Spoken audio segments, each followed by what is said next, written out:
Hello and good evening from Germany. This is Jonathan Quayle Higgins III, streaming live here from Hamburg. Another beautiful spring evening. The sun is just setting.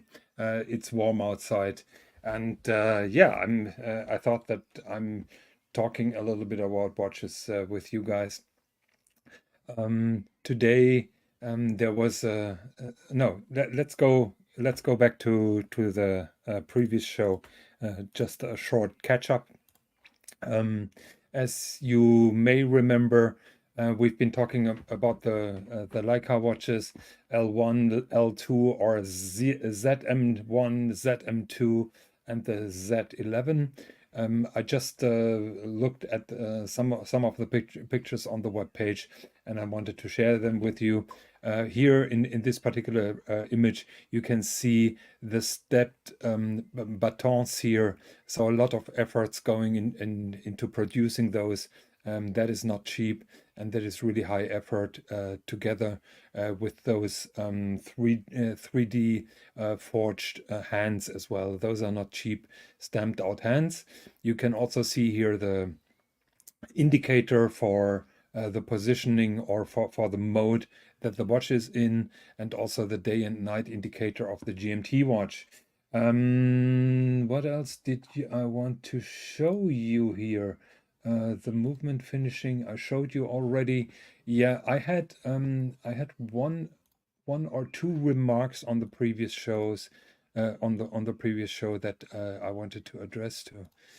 So let's have a look at the previous one, and we have one comment by Lavishly Fat, which I'm trying to highlight without banning him. Lavishly Fat says, not a fan of the watch, but I appreciate a brand for exploring another avenue and actually doing their research before making something in another space that they're not known for. I think that is a very good statement, a very true statement. I think that sums up all the efforts that Leica was putting into that project. This is not just a lazy project or money grab to make money. They took that seriously. The partnership with Lehman, and also the beautiful movement architecture. I saw that Bear Clooney later on commented that he saw some Grönefeld in that movement architecture. I think particularly in the finishing of those bridges with those outer edges, which are then additionally polished. And I don't disagree with him here. It is a very modern take on movement design and on movement finishing, and I think that is pretty appropriate. Leica being a traditional company, but they never stop. Sometimes it looks a little bit old or old-fashioned from the outside, but the inside, the technological side is always top-notch. Another comment here from Koala Hugs. He says, Leica makes lenses to detect tumors. A company does so much. Yes, not only tumors, they are also doing lenses for those magnifiers that explore the space, also for planetariums. So this kind of precision in the optical field is really important, and it's a blessing for mankind. One thing that I wanted to pinpoint out before I'm going to the next topic, the topic that I used here as a teaser. So the movement. Let's have a look at the movement for last time. You see here that regulator that looks a little bit like a dial from a camera. So that is also custom made here. That little dial that looks like the dial for an aperture, not for an aperture, for a shutter actually. So again, the camera motive here on that one. So let's see who is in the comments. Presently, we have 12 viewers. Junior Johnson is saying hello from Michigan. Hello, Junior Johnson. Became a regular. Always good to see you. Jose Noventa. Hi from Landgraviate of Hesse-Darmstadt. Landgraviate. What does that mean? Landgraf. Okay, whatever. Good to see you, Jose. I know that you're a German speaker, and I hope that you enjoy the show. And OC says, hit that like button. Yes, please hit that like button if you enjoy the show. It helps with the algorithm. And OC, I posted the link on the top, just if you fancy to hop on and save me from embarrassing myself. Here again, that is the power reserve and indicator from the ZM1 and ZM2. This is not only a dial, those are those two black segments that are entirely closed down or closed if the power reserve is down, so when the watch is not wound, and then it opens on both sides when you wind the watch. Again, I made a video, I doxed myself, so I can't show that video. I apologize. My bad. X on my face. Now, topic of today, or the teaser, or the how do you say? Forgot the name. Too nervous here. So the clickbait, that was the word. So IWC presented today something very interesting. IWC unveils Ceralume. It is a ceramic case material that is fully luminous or luminescent, together with a fully lumed dial that makes a stunning effect. I think Lewis Hamilton was wearing the watch at the Formula One Grand Prix in Monaco. You can see him here test driving the watch. I think it's a cool project. I think it's a beautiful idea. Actually, I think the watch is much more interesting than that internal calendar that they made for 160,000. I think that will be a cool addition, and I'm pretty sure it will find its buyers. It's a cool summer watch, and I applaud IWC for exploring those materials, not in a traditional kind of way, but to make something fancy. Now, don't put your hopes so high. At the moment, this is a prototype. But you never know with IWC if they serially produce that. I think this is a chance for IWC to stand out, to push their expertise in ceramic cases. So I think it's a cool thing, and I hope that they will put that in a serial production. I'm a little bit surprised that they're showing that today, 4 weeks after Watches and Wonders, but probably it's just ready, or they didn't want to outshine their Portuguese line. So Holmberg says this will help the pickpockets at night. That is a very good point. Not sure if the pickpockets are really after IWC. However, it's a nice thought. I think I would wear that even at night. Okay, so that is the new luminescent ceramic, which is called Ceralume. I think a very cool project. I know that some people say I'm not buying IWC because of Lewis Hamilton. Then I can't help you. But I think it certainly is something very cool.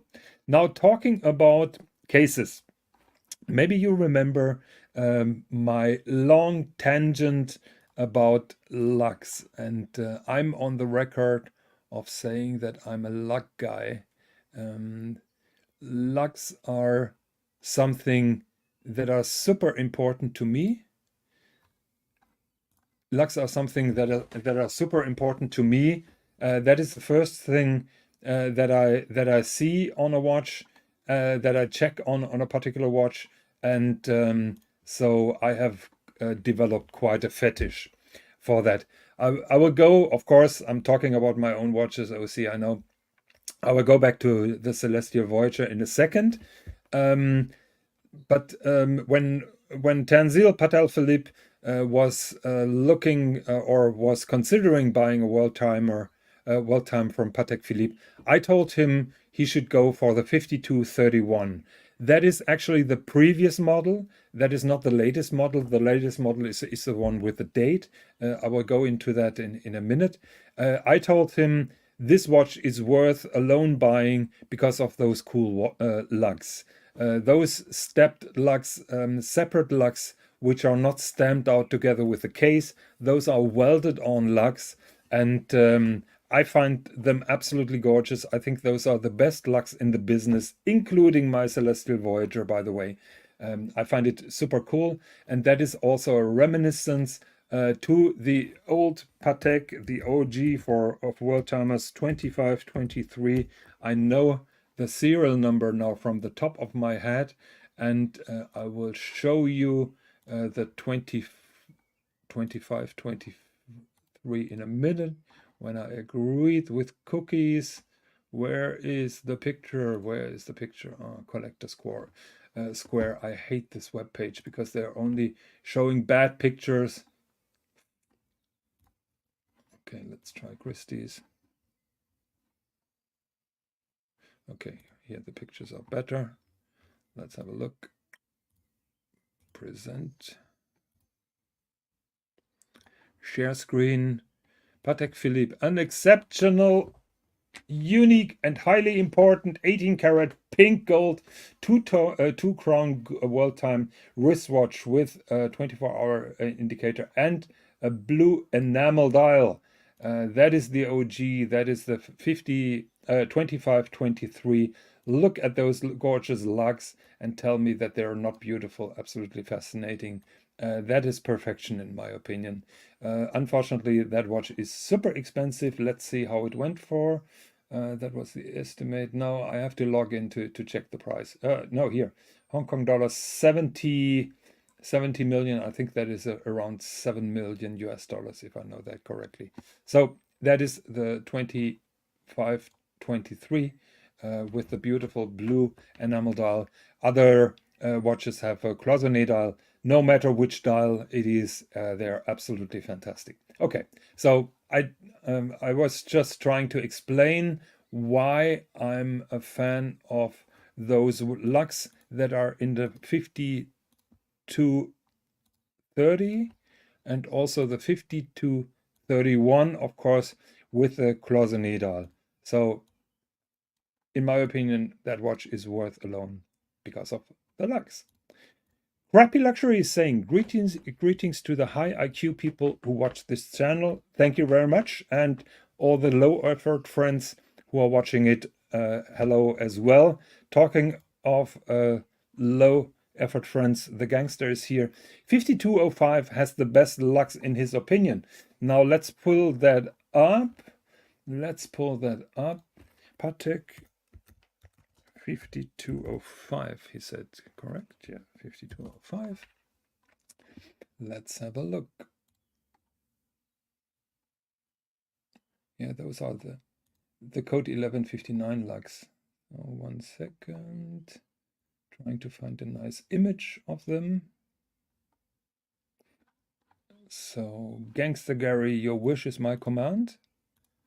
And here we go. Okay, so he's talking about those pierced out lugs here on the watch. Certainly gorgeous, certainly nice. I'm having my main problem is that it reminds me of a code 1159. However, I think Patek was first there. So my beef is that this is not a welded on lug. That is a stamped out casemate, and then it's carved out nicely. No problem about that. But in my opinion, those welded on lugs are a step ahead. And just have a look at them again. I will rub it in your face. There you go. Okay. Now I keep on telling you that is not those welded on lugs. It's not as easy as you would imagine. And I told you a couple of days ago that I think I remember when I was visiting Anders in Genève that I saw separate lugs from casemates. So I approached to an old friend of mine and asked him if he has a picture for me. And he had. Let me share the screen. Okay. So here, ladies and gentlemen, you see a batch of Benjamin Chi, High Horology, BCHH, Celestial Voyager cases, not in red gold. Those are protected against scratches, so they're fully lacquered to give them protection against scratching after the lugs have been welded on. So those cases are prepared for getting hallmarked, he told me. And you can count 1, 2, 3, 4, 5, 6, 7, 8, 9, 10, 11, 12, 13, 14, 15, 16, 17, 18, 19, 20, 21, 22, 23, 24, 25. 25 cases. So you have an idea that some people are buying those. And I find that great. Makes me very happy. What I saw here, I think that is an AP pen. That is a Royal Oak pen, or am I wrong? That I found interesting as well. Okay, now and we have a guest here. Hello, Pat. Hello and good afternoon from Canada. I'm sorry I'm late, man. I had a few things I was doing and I just realized I was 20 minutes late for your show, so my apologies. I know that you set your priorities, and this show is on the bottom barrel of your priorities. Well, I do run an unsanctioned broadcast, and I tell everybody Higgins is not happy that I do that on his channel, but it's all good. Not true. I know it's not true. It's a bit of fun. It's a bit of shtick. So Gary is saying the 5205 is the best lugs. I mean, I'm wearing the world timer here with which has the best lugs. Should I ban him for that? For that lack of knowledge, or what should do? No, it's his opinion, right? It's his opinion, but you know what? The 5205 annual calendar, everybody loves it, and I do like it. I actually like the blue dial iteration of it, but like I'm still a big fan of the 5396, the aperture style, the different aperture style, I guess, annual personally. But I'm tuning your microphone a little bit down because my eardrums pop. Yeah, oh, sorry. No problem. Yeah, it's fine. Okay, so what do you think here? Because everybody is mocking on my watch. You will never be able to sell this particular watch. This is going nowhere. Those are 25 fucking cases of the Celestial Voyager. Isn't that amazing? So this is at Anderson Genève right now? Yes. Oh, okay. Yes. Well, what's up with the color? What's up, OC, by the way? And thanks for joining us. Hey, OC. What's up, John? What's the story here? Like, it's an interesting color of these cases. Like, are these not finished completely? What's going on here? So those are finished completely. The lugs are welded on. Those are completely finished. They are now out for hallmarking. And those bureaucrats, those government workers, they are known for scratching those cases. And Anderson Genève is not taking chances, so they are protecting the cases with this lacquer. Well, okay, so they're protecting it with this because the whole milk is saying you don't see many pink cases these days, right? Yeah. So it's got this lacquer, but like obviously, like, do the cases remain pink, or are they gonna be able to return back to normal here? Because pink Celestial Voyagers are not. You know what they do? I'm pretty sure I know what they do. They put it in acetone after. That's what I figured. I figured they give it a bath or something to get it to completely put it back to normal. But okay, that makes sense. I mean, So, OC, how are you? Doing pretty well. Hope everyone is having in the United States. It's the Memorial Day holiday, we're paying our respects to those who served our country and protecting our freedoms, and for everyone around the world, that's what we're doing. So. And I came on to learn about the 7750. Ooh. Oh, okay. Happy Memorial Day to our American friends. Happy Memorial Day to you. And OC, too late to learn about the 7750. That ship has sailed, I would say. Oh. I mean, Tim made that mistake, so he will never be able to. Well, I want to learn. Maybe you'll school me on the history of it. So. Okay, so but I will go into the 7750 for a second. While you pull that up, I wanted to respond to Tim G here. He doesn't like the world timer, hands too small. Yeah, a lot of people say that. Dial and movement for me, 5320. Yep. Trying to get so he's talking about the same one I talked about, the 5390, which is the one Buckley got, by the way, OC. As you know, And yeah, I kind of prefer that annual calendar to the 5205. Everybody loves the 5205. Like it's kind of the sweetheart these days, but I'm still a little old school and I like the 5396. That's all subjective. Yeah, the thing about the 5205 that just irks me just a little bit is the depth of the center window. That's the one that has the 3 windows. And that's right. Right, and then and the middle one is just kind of deep, and I mean, I I would get it. I would agree with you, man. Honestly, the apertures on the 5205, yeah, that's the part that kind of bothers me about it. Whereas I think the one that Buckley got is kind of picture perfect, in my opinion. Now I have to Yep. pull that ugly duckly up again. So what bothers me is that Viking Central second hand. Why? Because it's useless. It doesn't do anything for the design of the watch. It would be so much more classic without it. You know how many people hate, watches that don't have 3 hands? Like it irks a lot of people. It's like the Yes. world time, right? You can never really like even if you have hacking this, if you have hacking seconds or not, like it does bother people that they want to make sure that their time is correct. I And think yeah, that's a problem of Patek Philippe owners because their rotors root and then the watch is stopped without knowing. Doesn't happen with any other well brand. that one doesn't have a seconds hand though. That was on the 240 movement. That there's no seconds hands on that one. I know. Yeah, but look, I mean, this is a sweetheart OC. Like everybody likes this 5205, but I kind of agree with you. And even that central, like you said, central aperture with it being so deep, I So see where we're he's talking coming. about that one. Yeah, I see where he's Mhm. coming from, and yeah, like I agree. I think the consistency of it gives me a little original OCD myself, I guess. Yeah. Actually, the irony is I like the way the sub dial actually intrudes into the center. What do they call it? A pinion or whatever that center post is, where Mhm. all of the Do I have hands to meet. pull it up again? Come Yeah. on Well, here. what's I the wanted to problem? move on. Higgins Produce the invites me. show. He invites me to all these shows, and then the second I talk about Patek Philippe, he's like, "Stop talking." I'm like, all right. Yeah. Yeah, it's something that you don't really notice, but actually it's well designed, and I mean, if you pay attention to it, if that bothers you, then I understand it. But for me, it really doesn't bother me. I think it makes the sub dial nice and big, and the way they did it is fine.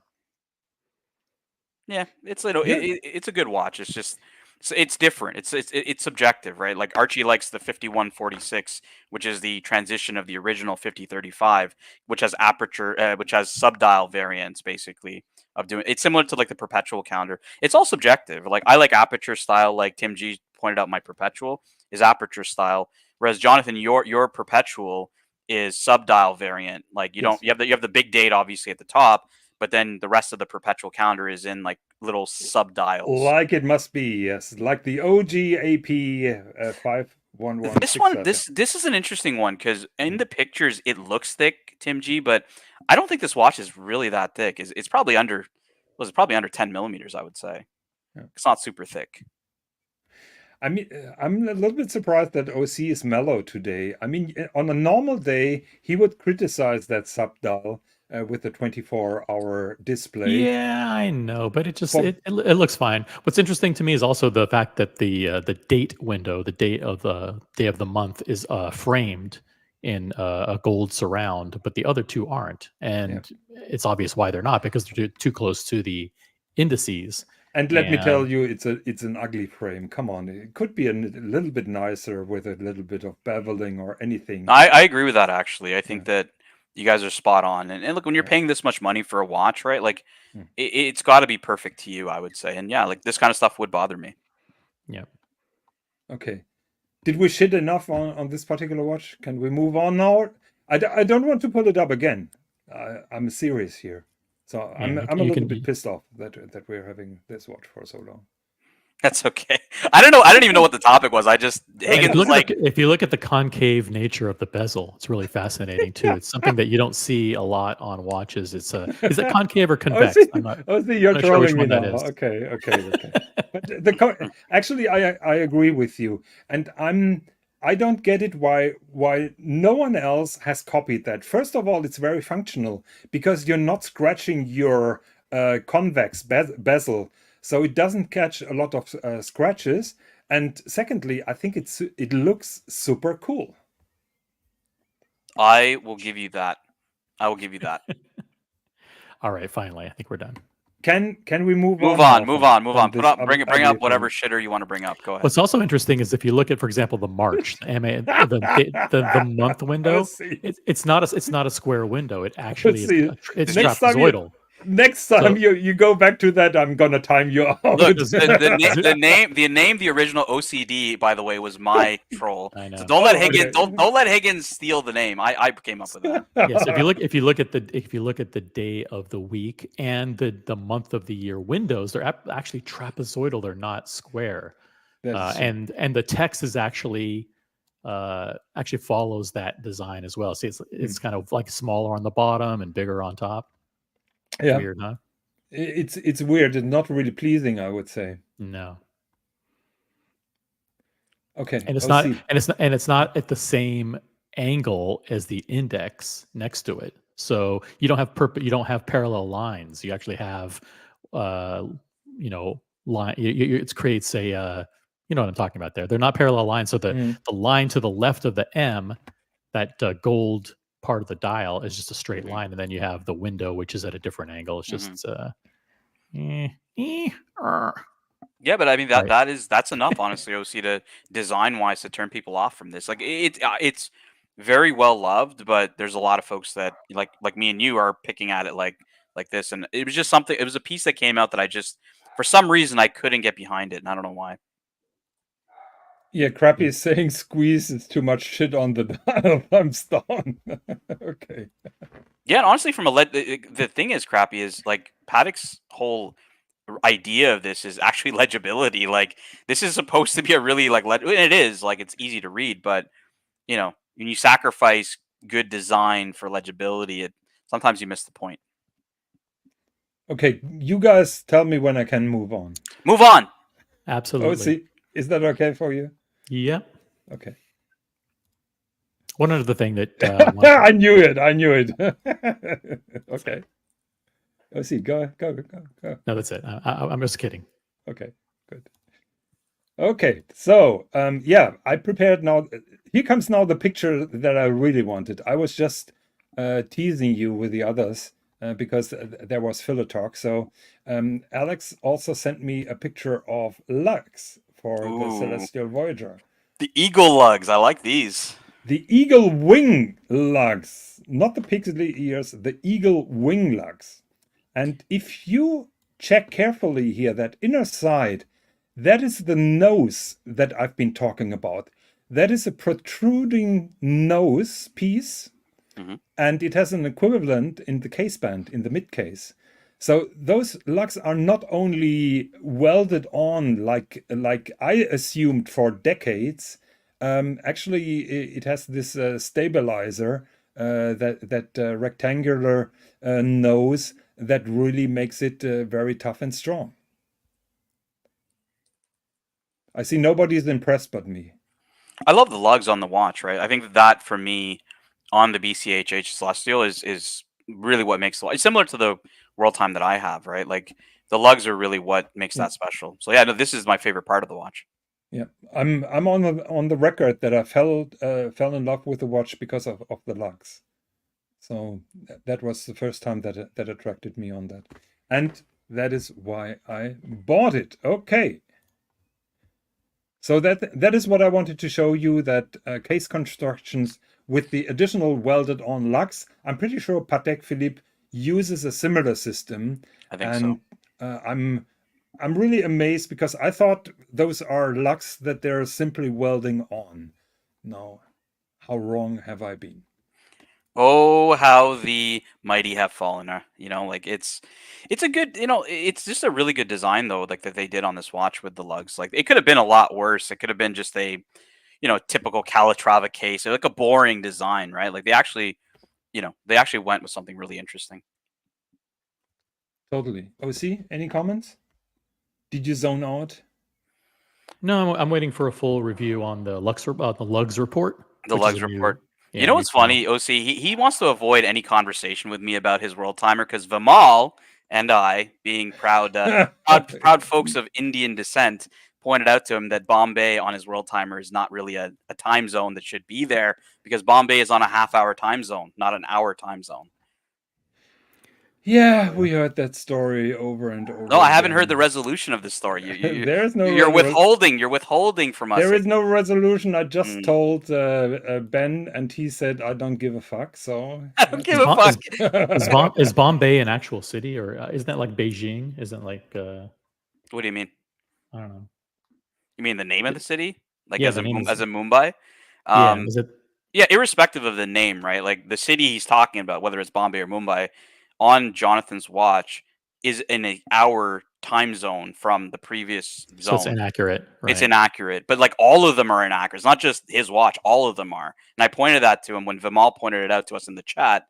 I said, "Yeah, Vimal's actually right because India is a half hour. India only has one time zone, and it's a half-hour time zone for the entire country." Yeah, and we solved the riddle why Patek Philippe is not having Mumbai on their watches because because That's right. of that reason. Because the Indian subcontinent is Pakistan, India, and Bangladesh, and Pakistan and Bangladesh are an hour time zone apart. India is a half hour in between them, and that's why you skip India. And all the world timers, would have that problem. If you have an Indian time zone on a world time, it's you're going to be going on a half hour. Like it would be a half-hour time zone before it. That would be a full hour before it. I would say you can't just do a half-hour time zone here. So let's see if Ben has changed the thing. 1 second. Let me try to find it. Say yes. Yeah, because like you can see here, like Karachi is in Pakistan, and then Dhaka is in Bangladesh. So those are the hour time zone apart. Bombay would be in the middle of that. It's a half-hour time zone difference. So that's why I was saying. I said, Swiss is in the chat. Swiss, we pointed this out on the show like a few weeks ago. Vimal was there, and he was like, I'm pretty sure that this is incorrect with Mumbai being, an hour from whatever. I think it was Dubai to Mumbai or something like that. What we found out is that Mumbai or Bombay is on a half time zone. So to sum that up, and I know that I spent days in researching those city rings on Patek Philippe watches and so on, and I wanted an Indian town on it, and I'm guilty of just having copied the BCHH version of the watch. I didn't research Bombay or Mumbai. I researched most of the other towns if there is a daylight saving time or not. This is a good comment from Gary, and actually, as much as this is a troll comment, I did want to say something about this because he's asking, couldn't India change the time zone to take his watch? India used to have 2 time zones. They used to have Calcutta, which was the actual it was the capital of the British Raj. It's like capital now is New Delhi, but when India was run by the British, Calcutta was the actual capital. So Bombay had a time zone, and so did Calcutta. So if you look at old world timers, like the old Patek Philippe world timers, you'll see those cities on the city register. And the thing about world times too, like Higgins, is like they're kind of time capsules because cities change time zones. Like it does happen in the modern era where a city will change a time zone, and realistically, you'll see over time that world times become mini time capsules of like what was happening during those times. That's Tan's way of saying that the functionality of the watch becomes obsolete, and so basically it's left to be a collectible and something that's sold at auction. Pretty much, I would say, right? Like but in Jonathan's case, he says, and just like Ben says, like they don't really care. It's not kind of missing the point, I would say, because world times are inherently inaccurate. Irrespective of it, it doesn't matter how much daylight savings times you have indicators on the watch, the inaccurate, because daylight savings times also changes in different areas of the world, right? So it doesn't always happen at the same time. Yeah, there are big discussions at the moment of getting rid of daylight savings time. So on this 25-23, you have Bombay being on a full time zone together with Ceylon. On the right, on the next time zone, do you see Calcutta or no? Yeah. So that's because it was at that point in time, India had two time zones, but today they scrapped it. They put which doesn't make any sense. They have a half-hour time zone for the entire country. So like you can see here, right? Like you see Bombay and Ceylon, which is Sri Lanka, and then Calcutta is the next time zone. I love the Maple Leaf hour hand. Shout out to all of our Canadian friends. Oh no! Shout out to man. I'm like, this is at an era, OC, where they used to put Montreal on the dial with New York, and it showed kind of the influence at the time of the buyers of the brand that like they probably had some prominent Canadian buyers because they had Montreal on the dial as well as New York, but now they scrap Montreal. It's only New York now for the Eastern time zone. Yeah. So here is One more. Montreal. Yeah. One more minor observation is just not a fan of how they mixed the Roman numerals on the time with the Arabic numerals of the 24-hour day-night indicator. Just like it's just weird having Romans on the inside and then Arabic on the I think additional ring. Just kind of weird. that is such a It's a California makes it a California dial maybe. that is an OG watch. I mean, no, I can't criticize this watch. Yeah, Sorry, on the OC. current world timer, it's like you'll have the day-night indicator in Arabic numerals, and then you have stick indices essentially, as opposed to Roman numerals. Exactly. And by the way, for the record, I have officially, don't tell anybody, but I've officially requested that new world time with the the stamped lux. Canadian tuxedo, OC. You're gonna With make the your way up. stamped lux, I can't believe it. I mean, I'm working on my ass off here to convince you of having separate welded on lux, and now you're telling me you're having that cheap ass with a stamped out lux. Yeah. I mean, there's probably like a 1 chance in a million that I would actually be allocated this piece, but it is one of the 3 models that that are on my request/interest list. You're not going through Tiffany for this, are you? No comment. Okay, because the reason I say that is they don't often stamp the world times. There's a 5230 platinum on the market, and it's a Tiffany, but no stamp. Because you see how busy this dial is, right? Like they don't add another stamp onto it. They just leave it. There's no place to put it. I mean, it's right. They would have to do it on the carbon area in the middle. Yeah, Exactly. and that's what I'm saying. Unless they make a separate field, just like with Patek Philippe. 1 second, let me. Right, and that's what I'm saying is like if folks are seeking the Tiffany stamp on a world time, it likely won't happen. Whereas Buckley's like they have an area like in the subdial to actually do it. Mm-hmm. Yep. No, I'm wishing you best of luck with your endeavor, and I hope that you're gonna do an unboxing here on Elite Horology then. Honestly, I'm happy to hear that. Right, like I was not a big fan of the world time, and I've been deck collecting for forever. Right, like, and after getting my world time, I've become such a big proponent of it. It's it's really changed kind of the way I see some parts of my collecting. Who was talking day and night that you should get a world timer, by the way? I mean, I definitely was influenced by seeing the BCHH all the time because you wouldn't shut up about it. But Higgins kept on the lug story, and that's why I kind of understand what he's saying, because this is the same case, for example, that would be in the 5212 stamped case. It's not anything special, I would say, but hey, like, if people like the 40 mil size, they like the denim look. It's all good. Like I don't really have a beef with the watch.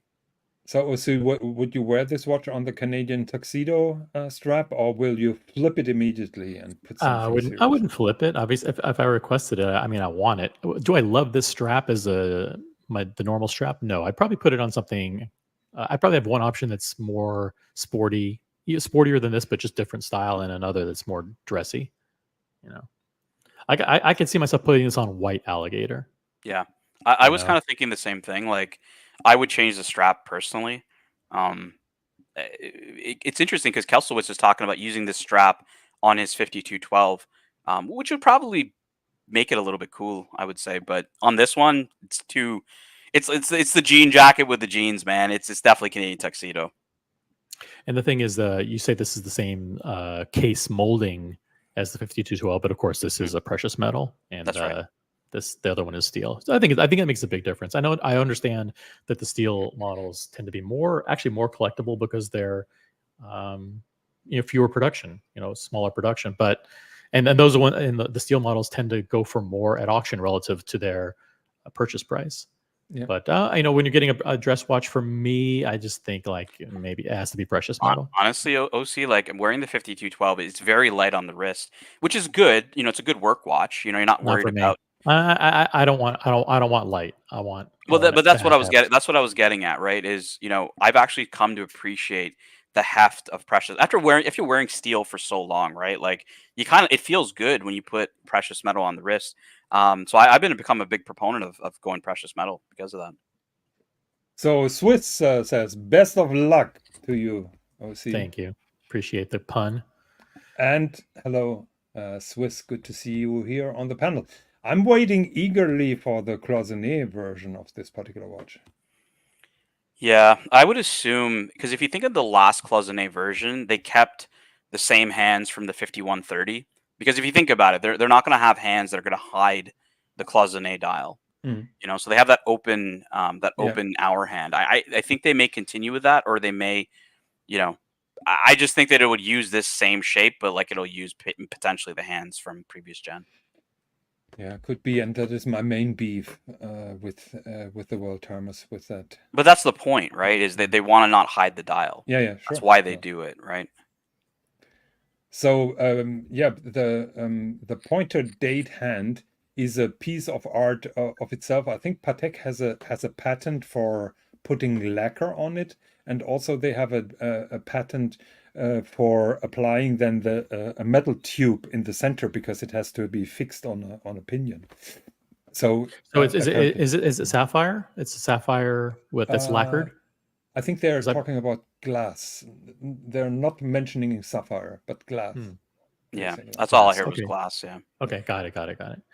And the difference being that it doesn't have to be scratch resistant or anything like that. It can be a thin piece of glass. Yeah. Also, the harder the material is, the more brittle it is. So probably it's a good thing that it's not sapphire. Ooh. Because of vibrations and stuff like that.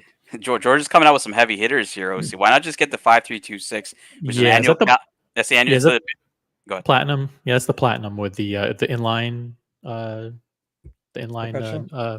functionality.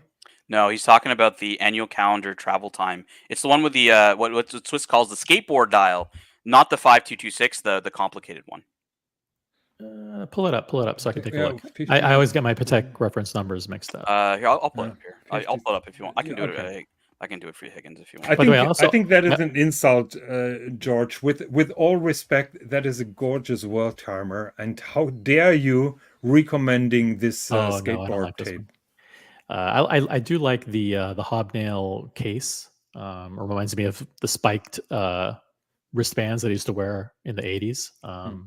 Shout out to my favorite bands like Motley Crue, but no, I don't particularly love it. There are a lot of people in the community that want this one and the simpler one, the 3-hand version. Mm-hmm. But Kelsowitz had a chance to try on the 3-hand, and he says it wears. It's big. It's a 40 mil, but he said for his wrist it didn't look very good just to the size, and also like he wasn't, interestingly enough, was not that really blown away by the cloisonne on the the Clou de Paris on the mid case. He didn't. He thought it looked weird, So I don't know how that's going to look weird, but he wasn't really a big fan. The only positive that I find on that watch is that finally they upgraded the movement and now have it in a reasonable size compared to the 240, which always was a little bit too small. Looks good. The dial looks a little cheap. I do like the fact that it has a lot of lume on it. Not a huge fan of lume, but in this case, I think it looks good having the applied. You want to know what's funny, OC? Is years ago, everybody would be outraged at all the faux lume. And now it's like everyone's so desensitized by it that it's just like, nobody says anything about it anymore. By faux lume, do you mean what? Patina'd? The Fotina, the Fotina. Yeah, the Fotina. It's just I don't think of it as Fotina. I just think of it as a cream colored lume. I don't think they're intentionally trying to make it seem older or vintage or anything like that. I just think when you look at this or the Black Bay 58 or whatever, that's just the color that they chose. Swiss, on your wrist, every watch looks big, so that is not a valid point. So please think again. And what Swiss is his Vacheron Traditionnel is what, 39, I think? I think it's 34 or something. 34, yeah, it's not 34. Come on. I tried it on in New York with Corrado Galizia. He just bought it off Moda. Super cheap, man. I saw him win the auction. I was like, damn, I was going to bid on it. And I got to try it on in New York. It was awesome. It's a great watch. It's not small, man. Higgins, I don't know what you're talking about. This is the exact same movement as the one that Buckley got, right? No. Buckley has the 3. Oh, no, I see what you're saying. Yeah, I see. This has the local time and the home time. Got it. Yeah. He has the big rotor. 38 millimeter. Yeah, Tim G. 38. So that's not. It's not that small, man. 38. Like Tim, you were saying, between 38, 39. I think those are fine, and it looks really elegant on the Traditionnel. But yeah, you're right. 38. It looks a little. The case looks a little cheap. It just looks like those. When I see the lugs, I imagine that there's a screw underneath that the lug the lug kind of fits into there, and then someone screws it into place. It just doesn't look attached to the case. It infuriates me a little bit that Patek now jumped on the bandwagon of the code 1159, just applied them on the bottom while the code 1159 is applied on the top. I think it's unnecessary for Patek doing that. So you're saying they're attached? It's attached only on the bottom and not on the top. Yeah. Okay, gotcha. Okay, so I didn't know that.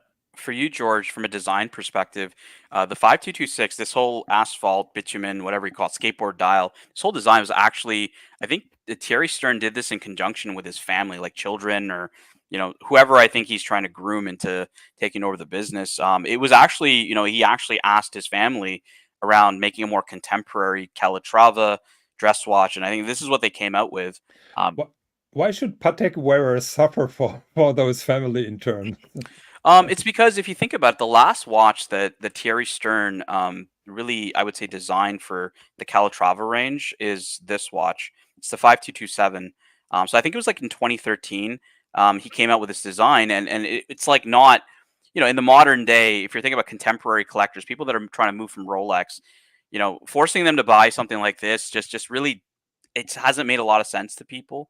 And so that's where, this kind of a watch as your first Calatrava, I think is a little bit more palatable for people that are trying to make the move. Step ahead? What do you mean? Well, the previous one is boring, but this is. Well, what I'm saying is that if you're a new collector, contemporary collector that's looking to make the move into the brand, who's used to probably wearing sport watches, you're more likely going to gravitate to something like this, which even Lucia Betic Time, he says this is a field watch. He doesn't even see this necessarily as 100%. A Calatrava dress watch. Right? I see it as a pilot watch. That's the way I look at it. I look at it. It looks a lot like an IWC, or it looks like a field watch, like you said, like a Marathon or a Smith. Yeah, George, you and I are from a different era of collecting, George. We bought our 5711s at the same time, so I understand this comment completely. But a lot of new collectors, they really gravitate to this watch, and this watch I see has come down a lot in price on the secondary. I think it's very close to retail. Look, people may accuse me of being negative against Patek at all. I love those new Calatrava hand wound. Those are classic with those hidden Clou de Paris. That is how I like it. Not this one. I'm gonna pull it up. You're talking about these 6119. Yeah. Particularly the slate. My only I don't know disappointment with this is they haven't come out with a new 96. Like this is realistically. I hope they do. But honestly, Higgins, if you're looking at this, like outside of the Clou de Paris bezel, which is I guess an evolution of the 5119. I mean, they don't necessarily like. What are they going to do? Remove the Clou de Paris and just make it simple? Like, I don't know. I don't know if they're going to come out with a 96. And I think they might see this as the what they call the Grand Classique, in terms of their lineup. Piruka is on fire now. OC, what have you done? Yeah, I have no idea to what this comment is referring, and obviously I wear glasses, but I'm looking at the monitor like everybody else. Yeah. By the way, one interesting thing back to the World Time is that I don't know if there's a splash of any additional accent color on it. Like, is there a red? I know on the Japanese version, which was the first iteration of this, they had like splashes of red places, but it doesn't look like that. That's there, except maybe on the day of the month arrow at the end. Does that have the splash of red on it? Yes, or no? There is. It does. On the red, and you also see a bit of red where it says London to indicate GMT. Yep, you're right. That's where you're going to see it. But yeah, outside of that, I don't see much. Yeah, I was thinking about for example, getting a new strap with and throwing that red as the contrast stitching on it. I think that would work. Or maybe the gold, from the moon and the sun. I wouldn't do contrast stitching. Curly will go after you for years if you do that. Curly has a. You're going to ruin your new friendship. By the way, if you didn't catch it, what a fantastic show last night on the original OC channel. Curly was there for, I think we did a 4-hour show, and TG01 popped on for the last 45 minutes. And I'm getting tons of comments. I thought it was just an okay show, but during the show, I started getting messages that, wow, this is a really great. Curly's really intelligent. And I'm like, okay, good. Glad you're liking it. Nobody talked about your intelligence. Ooh. No, it's no. Everyone understands that that I know I'm the smartest guy in the room always. Okay. Oh yeah. You know, I was laughing out so loud because on every stream that you are, I'm putting out OC's main weakness is his arrogance. He thinks he's smarter than everybody else on the panel, and people go after me and say, "Talking about arrogance, Higgins." So I like that. Yeah, you can just save your comments in a spreadsheet. And you can cut and paste them. Yeah, I could do that. Yeah, that model's been used before. You can keep doing it. 5330 is a casual watch versus the 5326, which is a better all around wearer. I think that's this watch. This one.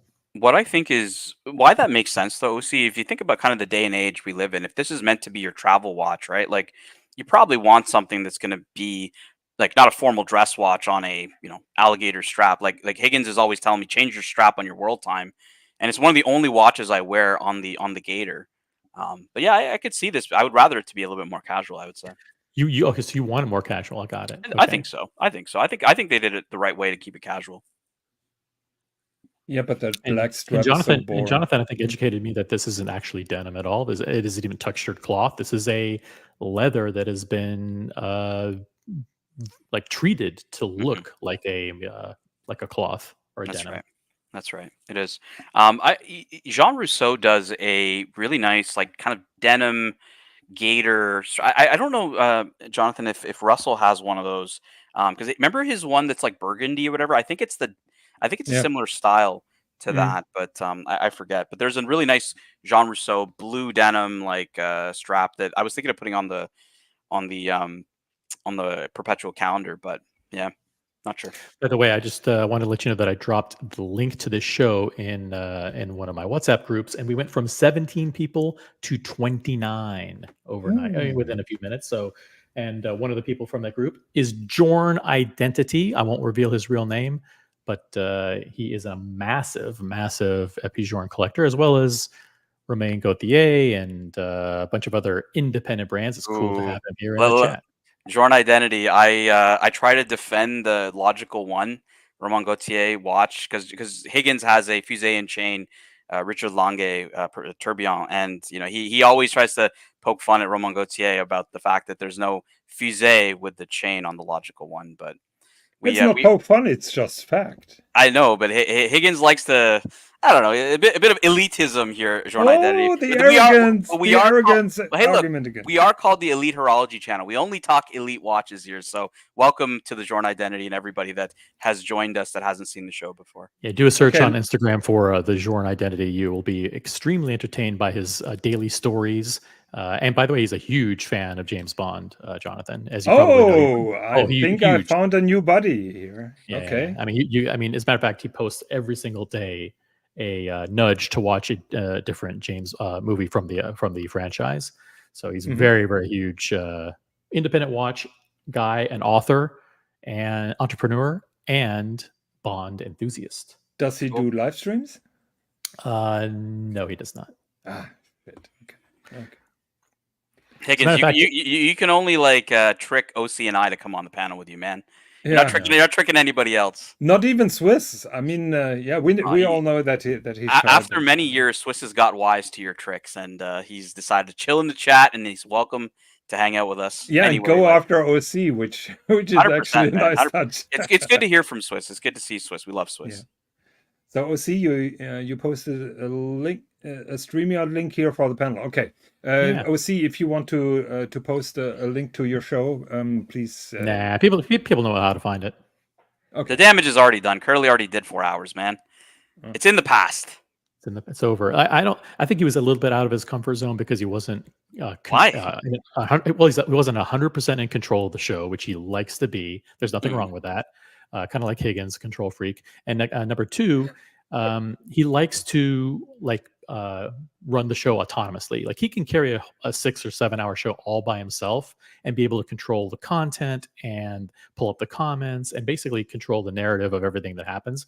And instead of having clips that he was kind of reacting to and doing color commentary, it was really a little bit more about him. And I think he's a little uncomfortable with that. But I think based on the response that I got from everybody that messaged me, they actually liked getting to know Curly the person and some of his opinions, rather than him letting the clips play for themselves and doing the commentary on top of it. So it's an interesting change. I'm not sure if he's going to embrace that side of himself, but it remains to be seen. We'll see. OC is leaving here, the Watch Talk.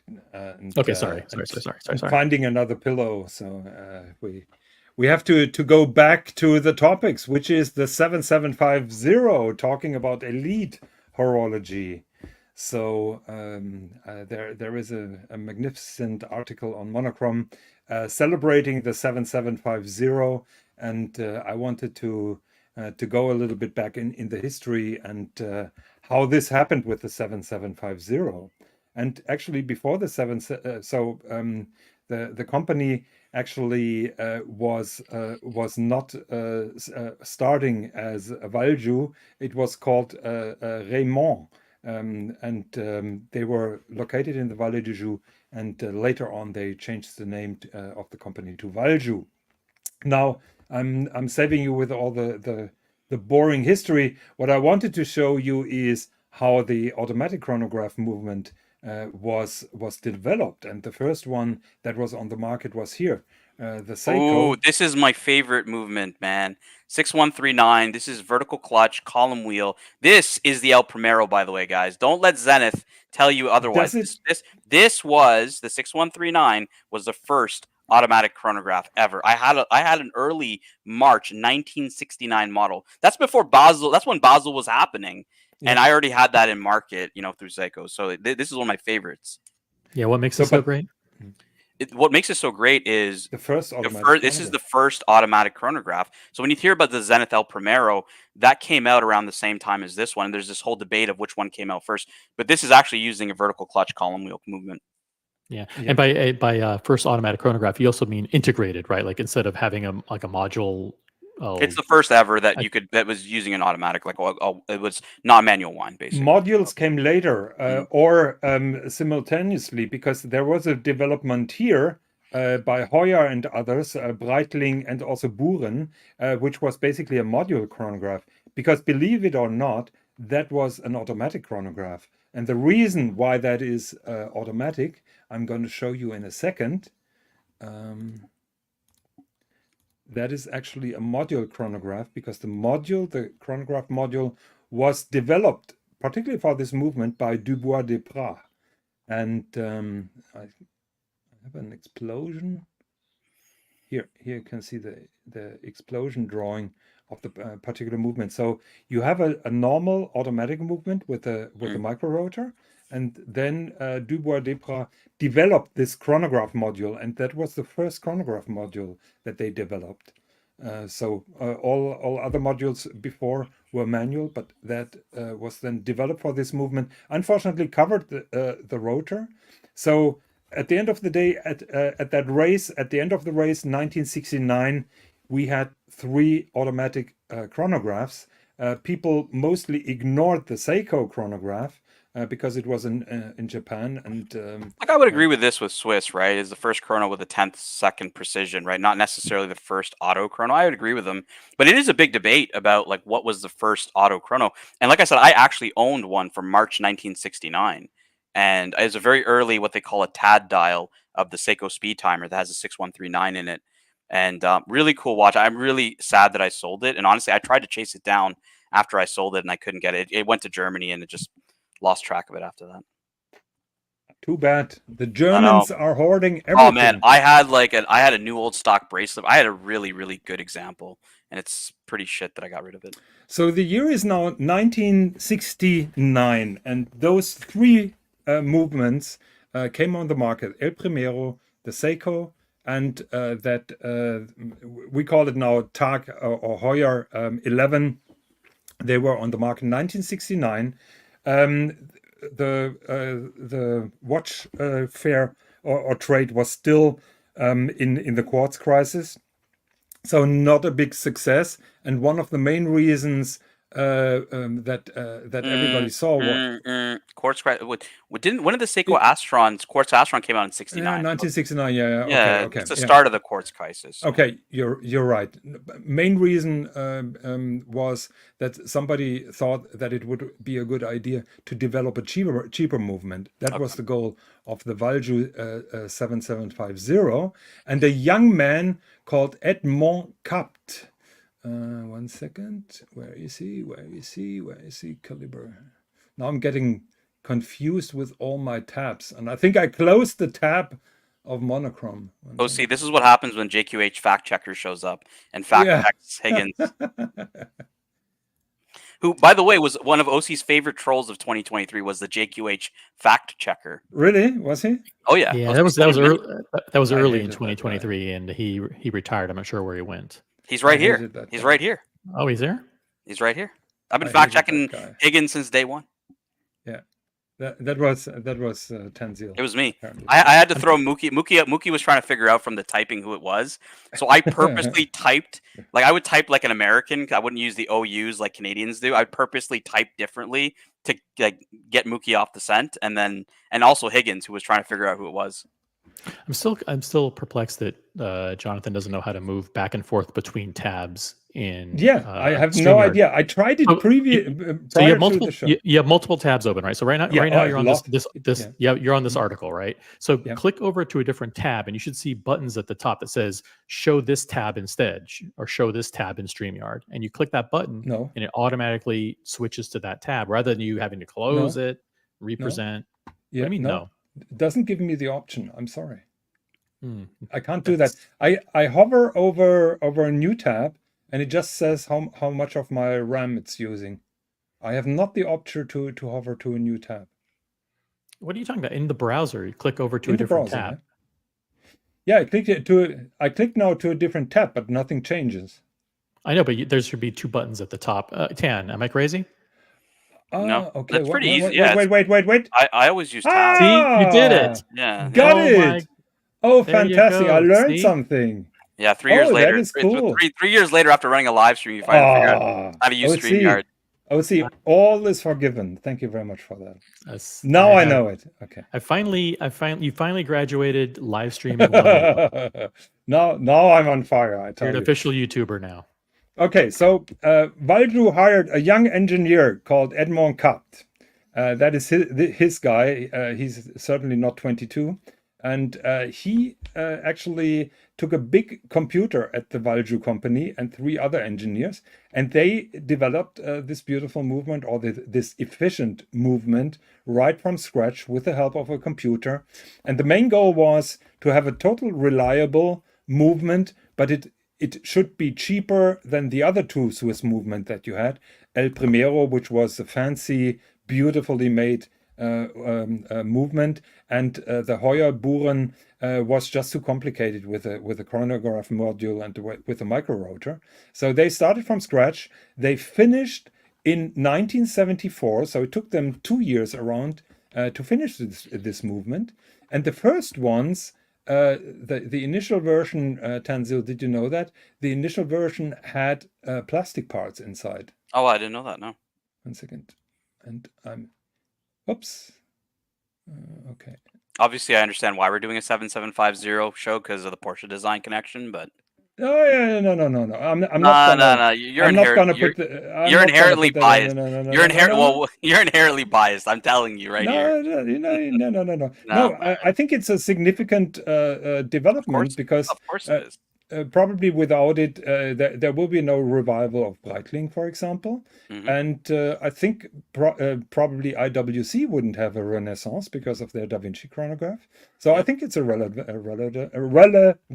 movement. Now I'm totally confused. So, for example, you can see here that is a big plastic part from the first variants of the 7750, and IWC started to replace them with metal parts. Actually, they were very hesitant because they thought the plastic parts worked better than the metallic part. The plastic parts were mostly in charge of stopping gears. So if you stop the chronograph, those hands and the gears have to be stopped, and that is basically a mechanical brake. And if you're using plastic, you're not ruining the toothing on the wheel. Right. So what ended up breaking down with the plastic? Like it just over time was just not resilient enough. Like what was the No, change? it was visually not pleasing because you could see it from the rear side as well. You could see the plastic parts from the rear side when you removed the case back. That was the beginning of transparent case backs, and this was not acceptable anymore. That's what that was going to be my next question, was the era when they did that, because not all eras had transparent case backs. So, it was kind of a moot point, I would say, if it's like, well, because even if you look at the finishing of Patek Philippe's, like, they're definitely a little bit more decorated right now when you see a transparent case back compared to what you would see from the 40s or the 50s where it wasn't as transparent. Not to say that they weren't finished at a high level, they definitely were, but you can see that there's a lot more effort that goes into it when someone has to view it from the sapphire case back. Certainly. So I have here a lot of technical depth that I don't understand. We have here a Porsche design, but I wanted to show you the oscillating pinion, which is of course in another tab. Let me try to find the oscillating pinion because it officially it is called vertical clutch. But it is a vertical clutch, but a very simple one. So you can see that little toothed wheel here on the left. That always rotates. That is connected to the second hand, and when the chronograph is not active, this oscillating pinion is moved to the left. So it loses then contact with that second counter that you have in the middle. That is the big wheel that is connected to the second counter. And if you activate the chronograph, this is just moved to the right side until the toothing is active. And there you go. It goes again then. Do you prefer the vertical clutch to the lateral clutch? Like, and it's a subjective question, right? Because prefer means, well, what do you mean? Like, you prefer it from an actuation perspective versus a visual perspective. But like, I just say holistically for you, Jonathan, like, would you prefer to have a lateral clutch in your watch, or would you prefer to have a vertical clutch? Personally, I prefer a vertical clutch for the sole reason because there is no backlash on the second counter. So if you have a horizontal clutch, it could be that those two things are touching each other on the highest point, and then it snaps inside, and then depending on the position, the second counter is moving counterclockwise or clockwise, and that is not a good look.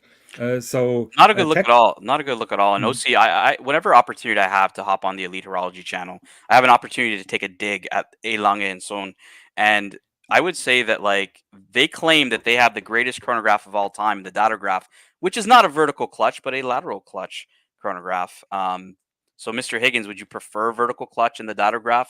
Because I don't think I would. I think that visually, like the lateral clutch suits that watch just beautifully. The vertical clutch, you mean? The lateral clutch. The lateral clutch is visually more pleasing because you see everything. The vertical clutch is basically staggered, so you don't see anything. That's my question even to you. With the transparent case back. Do you think the Datograph should have gone to vertical clutch? No. And I agree, and that's why I'm saying I prefer the horizontal clutch. Yeah, I get the actuation, I get the no backlash or whatever, but like to me, in that, like, you would ruin that watch if you didn't have a horizontal clutch in that watch. So that's what I meant. Holistically is what I meant, not just from a performance perspective. Yeah, but there were time in the 2000s where those horizontal clutches were regarded of being outdated. And the Frédéric Piguet, for example, Peruka wants a dog-legged gearbox. Yeah. Where the first gear is in a different way. You're not throwing yourself into reverse, for example, if you're taking first gear. In the old dog-leg manual transmission Ferraris. So we were talking now about horizontal versus vertical clutch. I just wanted to show the viewers here that heart-shaped cam here is actually for the reset function of that second counter, big second counter in the middle. So you have a hammer that pushes there, and on the lowest point, it resets then to 0. So that is the mechanism, that is the heart-shaped cam for resetting it. Now, what else did I? Yeah, so the movement was finished in 1974, and indeed the first watch that was blessed with this new movement was the Porsche design chronograph. And main reason was, I think it was a small series, so Valjoux could try it out. Problem was then we were going deep into the quartz crisis, and the sales dropped. I think in the first 2 years the movement sold well, and then it was difficult to sell them. And similar to Zenith, Edmund Kapp was asked to destroy all tools and all parts of this particular watch in 1975-76.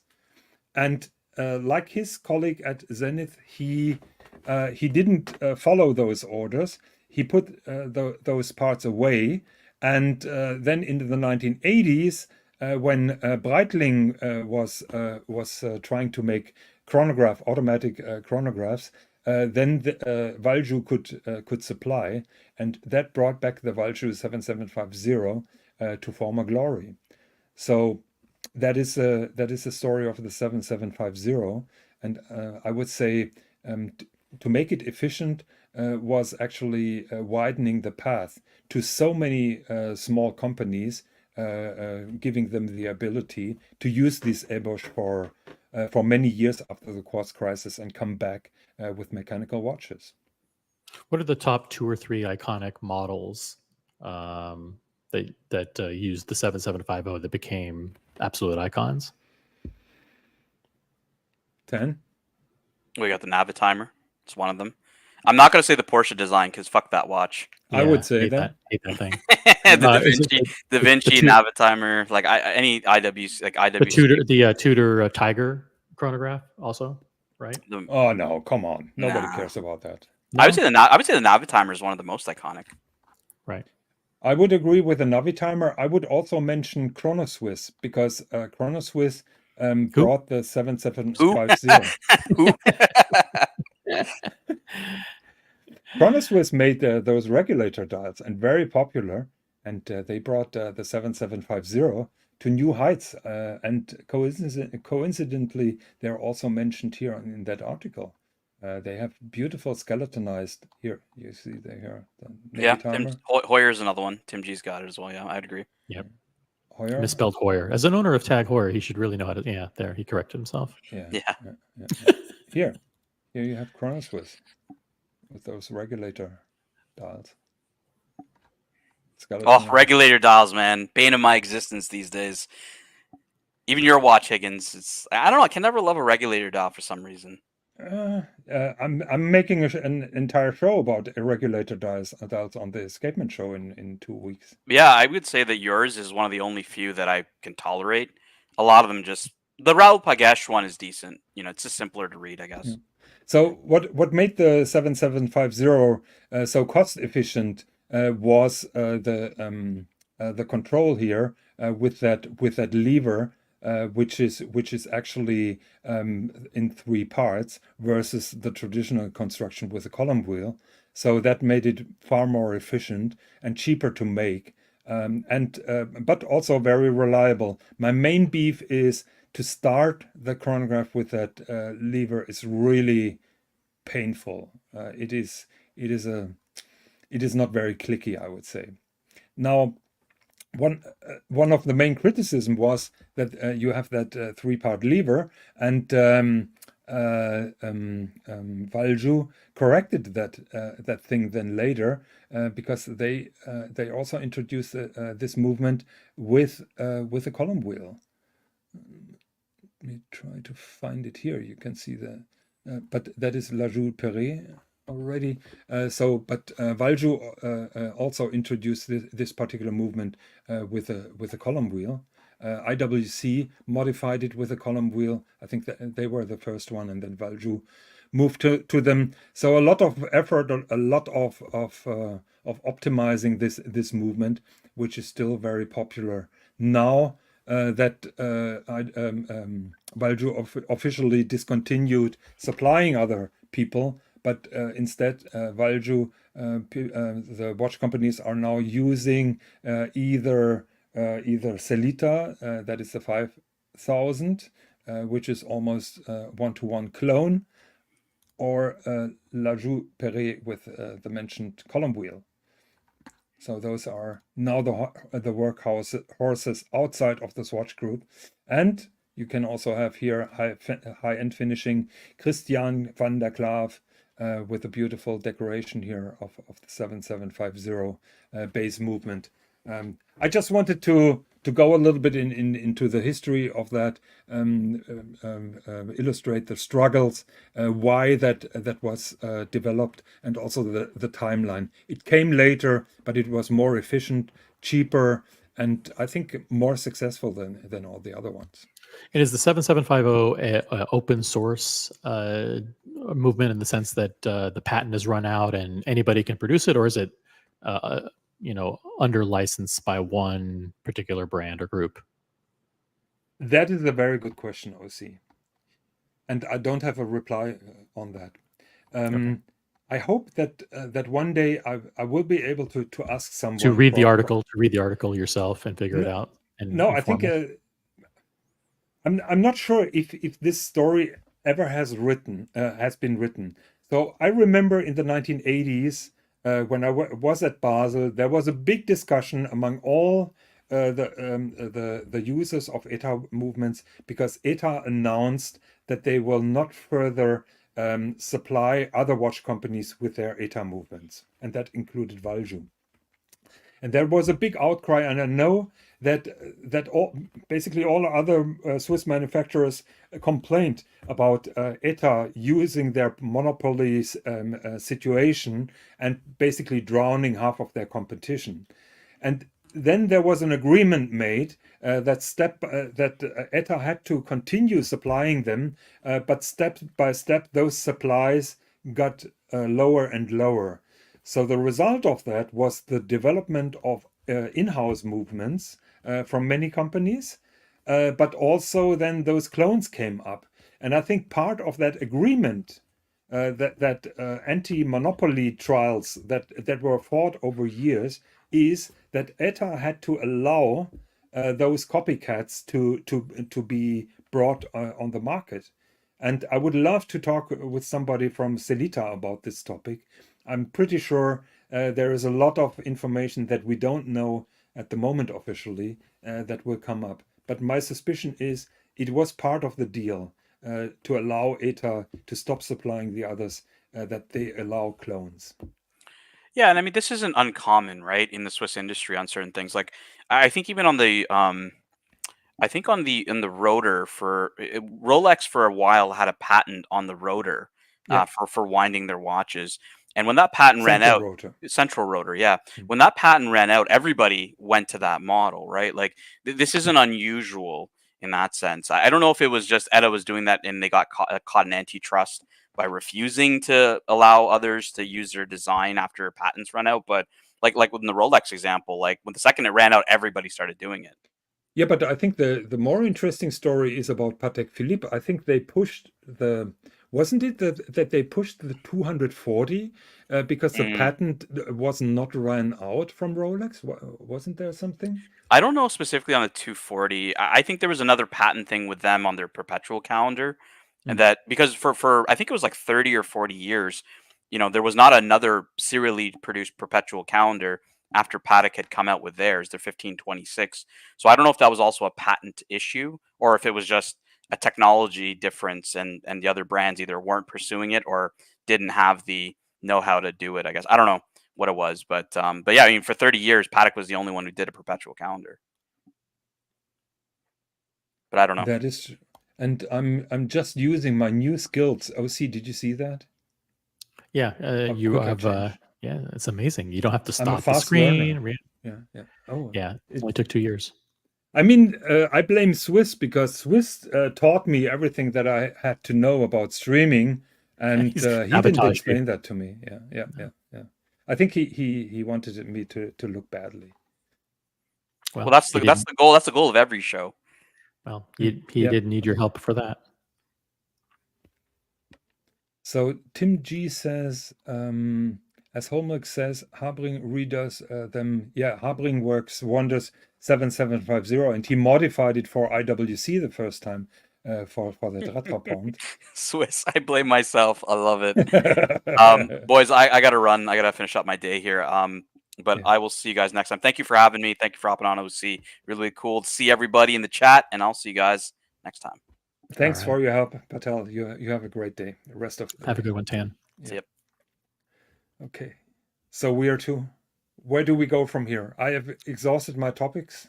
I've exhausted it too. How about this? We could drop the link. We could make it open up the panel, invite people to join the panel. If nobody hops on, you can. Sounds like an ultimatum a little bit. No, I mean, but yeah, basically this. And if nobody wants to jump on, we will end the show for everybody. So guys, you have 2 minutes. It's a threat. It's an easy threat. Yeah, you have 2 minutes. Otherwise, OC is talking about his discussions with Curly and about the fish that they prefer. I'm very, very busy with Curly. Yeah, we have a lot of plans for our new channel. Yeah. I thought you go fishing because I wouldn't go together with Curly alone on a boat. Oh, I would trust him 100%. You'd probably learn a lot going fishing with Curly. It's just that waking up at the crack of dawn, going out in the dark and the cold onto a boat, and that's just not my scene. It's just I prefer warm weather activities, and by warm weather I mean finding a nice lounge chair by the pool with a strawberry daiquiri or something. That's my idea of relaxing. That's my idea of sports. I think the first lesson that you're going to learn is how to catfish. I already know how to do that. By the huge props to Patek Philippe. I love the font that they use for the numbers on this dial. It's modern, but it's not sporty. It's not, I just like it. I just think it's inoffensive. It's conservative yet modern, and it's not ornate. It's not, traditional. I love the font that they use. Yeah, very true. Because of course I was preparing here this, and now that I can change the tabs so quickly. Wow.